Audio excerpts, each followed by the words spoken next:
Aylananma.com Ödülleyen Tut, ellerinizi tut. Size bugün var Varlan soğuk Yar Boğuşar yara Bu toy şadlığı Dolsun asmana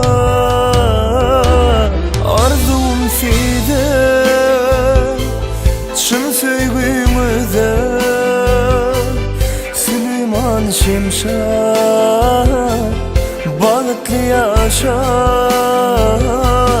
Arzum size Çın sevgimize Süleyman Şimşek Bağıtlı yaşar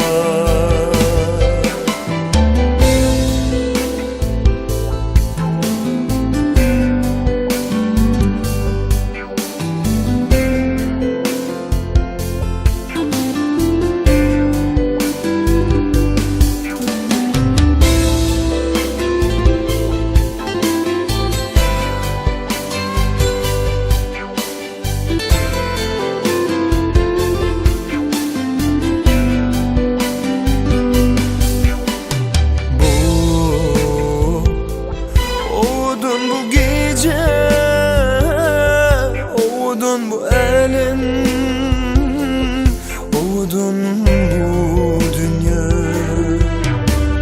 Gel, karış yana size, pek sevimize, hem ömrümüze.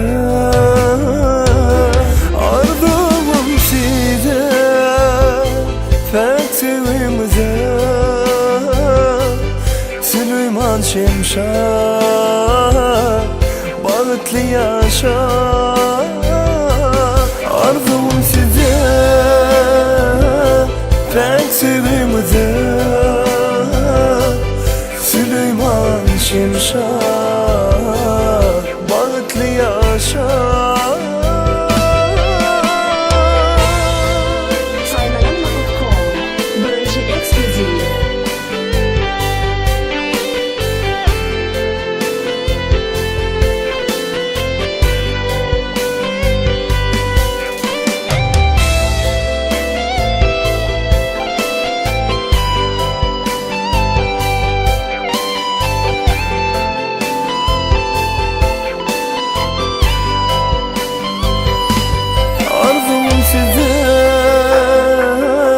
Pek sevimize Süleyman Şimşek Bağıtlı yaşar